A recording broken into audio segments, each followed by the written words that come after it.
Okay, so today's homework is going to be the rough draft of the Principles of Design homework.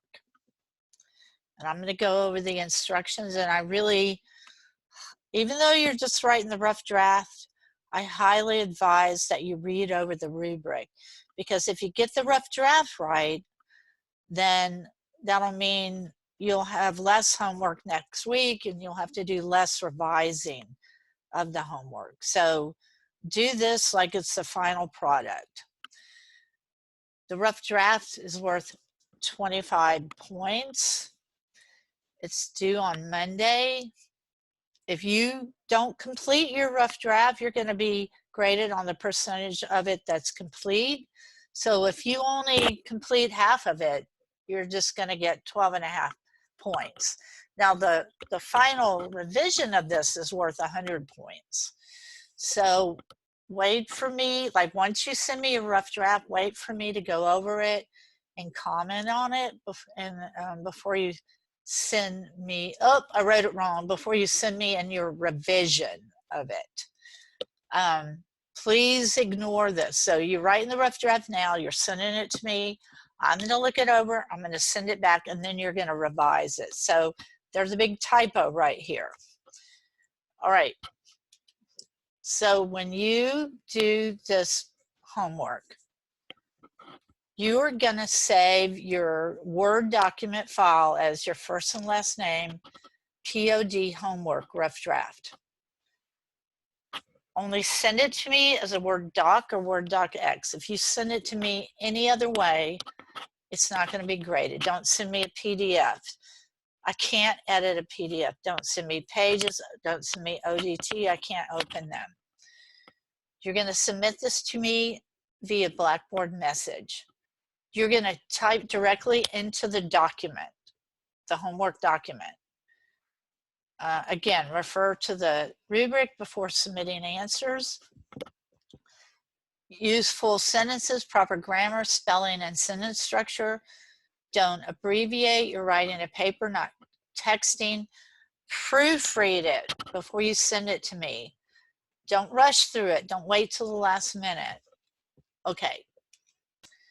So I'm going to go over part of this again, but in all your answers, you're going to provide descriptive details from the image in order to clarify what area you're referring to. You're going to use the appropriate basic formal element terms in your descriptions. You're going to include appropriate principle of design terms in your answer.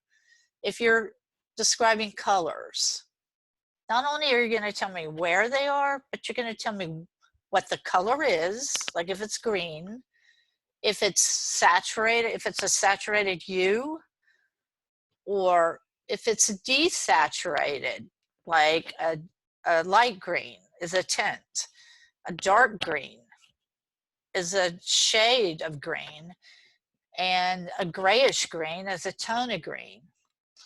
And then if we're talking about color schemes, if I ask you a question about repetition and rhythm, and there's an analogous color scheme that repeats, then you're going to need to tell me what colors are in that color scheme and where those colors are found.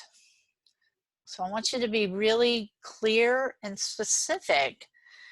If you describe a line, don't just say this, there's repetitional lines in this image. That didn't tell me anything. Ooh, listen how grumpy I sound, because I'm in my office all day long, talking all day long to myself. But if you're talking about a line, tell me, is it a curvy line, a straight line?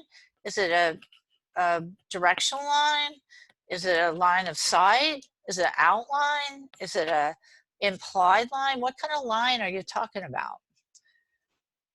And again, don't just give me a definition of a term. Be specific to the image you're describing.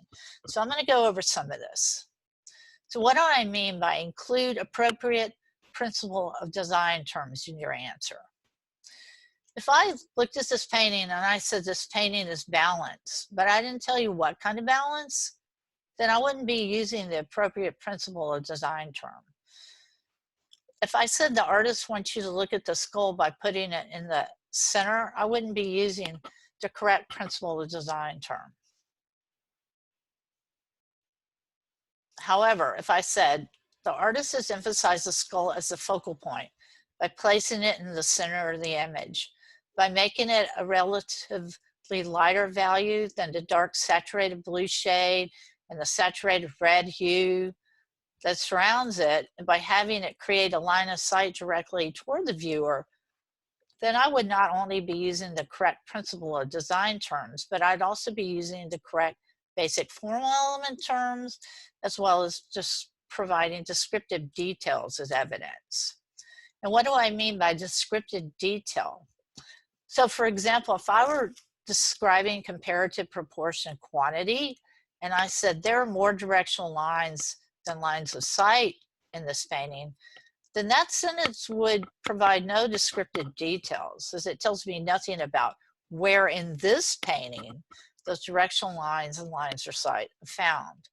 However, if I said there are more directional lines than lines of sight in this painting, for example, the two red stripes on either side of this painting form directional lines that start at the bottom of the painting and then start at the top of the painting and end at the bottom of the painting, or the horns of the white skull form directional lines that lead to the red stripes. The sides of the skull form directional lines that lead to the black bar below, and the crack in the skull starts at the top of the skull and leads all the way to the black bar. On the other hand, the only line of sight comes when the skull's eye sockets are looking directly at the viewer, which makes us look at the skull. Those are descriptive details. And what do I mean by including appropriate basic formal elements in your description? In part, I mean, if something is, if you're talking about focal point and emphasis, don't say rhythm and repetition. But then I also mean, if you say, I see lines in the painting, if I just said that, I'm not using appropriate basic formal element terms because I didn't tell you what kind of lines. However, if I said there are directional lines, implied lines, and lines of sight in the painting, then I'd be using appropriate terms. And I would follow up that sentence by telling you just exactly where those different kind of lines are found. And when I say something like this, do not simply reply with a definition of the term, be specific to the image you're describing. So if you said this image is symmetrically balanced because the two sides, I left out a word, are mirror images of one another, you'd only be providing me with a definition of symmetrical balance. I already know the definition. You don't have to give it to me. But what I'm asking you to do is apply that definition to the image by providing descriptive details and evidence, another typo, taken from this specific painting. So this painting of a cow skull has been created using absolute symmetry. The cow skull and the black bar below are directly in the middle of the image, with the left and right halves of each more or less mirrored images of one another. Additionally, on the far left and the far right sides, the red vertical stripes are almost identically shaped in place. In the background, the blue and white designs are mirror images of one another as well. That's applying it directly to the piece. Oh, look, here's the end of this. If you do have any questions, please email me through Blackboard message, and I'll get back to you as soon as I humanly can. All right, thanks a lot, and talk to you later.